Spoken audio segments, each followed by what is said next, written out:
안녕하세요. 오늘 제가 말씀드리고자 하는 것은, 다른 지역도 마찬가지겠지만 특히 일산 같은 경우는 조정적으로 묶였다가 다시 풀렸다가 다시 또 조정적으로 묶이고 이런 과정을 거치면서 아주 이 세무관계라든가 이러한 부분이 상당히 복잡하게 얽혀 있습니다. 그래서 요즘엔 뭐 이 전문가인 세무사에서도 상담을 꺼려 한다고 해요. 근데 이제 우리가 거래하는 과정에서 꼭 이런 것은 알아두고 넘어가면 아주 유익하게 이용할 수가 있고 또 그럼으로써 세금 절감도 할 수 있는 기회를 가져보고자 한번 시간을 만들어 봤습니다. 지금 일산 같은 경우는 2017년도 8월 2일 파리대책이라고 하죠. 요때 조정지역으로 묶였습니다. 그래서 요 시점까지는 17년 8월 2일 이전에 집을 가지고 있던 분들은 거주 요건도 없고 또 이 일시적 2주택은 3년 이내에 매도를 하면 됐죠. 그러면 비과세를 받을 수가 있고 또 이제 이 18년도 9월 13일 9.13 대책이라고 하죠. 요때 이제 일시적 2주택이 3년에서 처분 조건이 2년으로 줄어들었습니다. 그래서 이 시점부터는 2년으로 봐야 되고요. 또 18년 9월 13일까지는 조정지역이 묶였어도 이 주택 처분 조건은 3년으로 보시면 되겠습니다. 그 사이에 18년도 4월 1일이죠. 그러니까 18년도 3월 31일까지 주택 임대 사업자를 낸 분들은 중과세 전교공을 안 받지요. 중간에 자진 말소를 해서 매도를 해도 중과세를 안 받고 또 이게 자동 말소가 돼도 그 이후로 매도를 해도 중과세를 안 받는데 18년도 4월 1일자 이후로 임대사업자 등록을 낸 사람은 중과세를 받는다라고 보시면 되겠습니다. 이 부분 꼭 주택임대사업자 하신 분들은 기억을 하시는 것이 좋다라고 볼 수 있죠. 그러니까 이것도 상당히 이런 부분에 대해서 우리가 간과하고 넘어갈 수 있는 부분입니다. 그리고 19년 11월 8일 날 또 일산이 고양시가 조정지역에서 해제가 됐습니다. 자, 해제가 되면 어떨까요? 거주요건도 없어졌죠.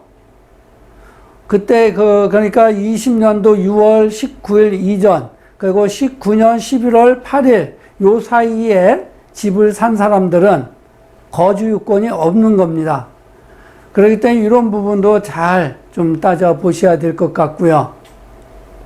그리고 이제 20년 6월 19일 이후로 이제 그 날짜에 다시 조정지역으로 묶이면서 일시적 2주택은 1년 이내에 처분 조건이 있는 것이죠.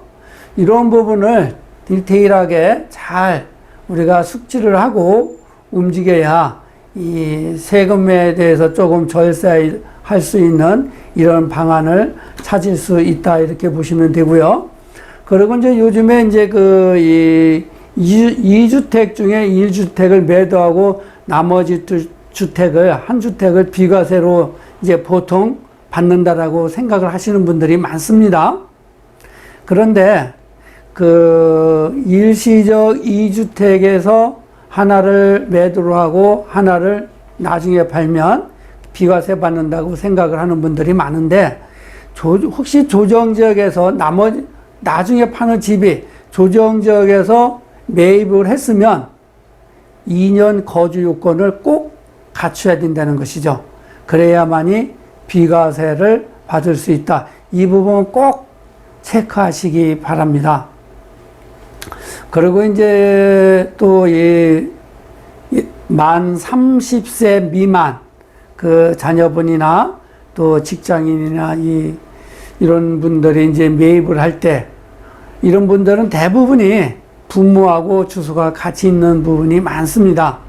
근데 이제 이러한 분들이 이 주택을 매입할 때는 부모와 꼭 단독 세대 구성해서 별도로 주소가 떨어져 나가 있어야 되고요. 이러한 분들이 집을 매입을 할 때에는 연소득 840만 원 이상이 꼭 돼야 됩니다. 그런데 이 금액이 그 세무서에 신고되는 가건세라든가 또 아니면 그 소득증명서를 분명히 할 수 있는 그러한 부분이 있어야 되고, 그러한 부분이 안 된다면 그 이 재직증명서 또 급여명세서 이러한 것들을 꼭 갖추어야만이 그 등기를 할 때 등록세가 기본세를 받는다는 것이죠.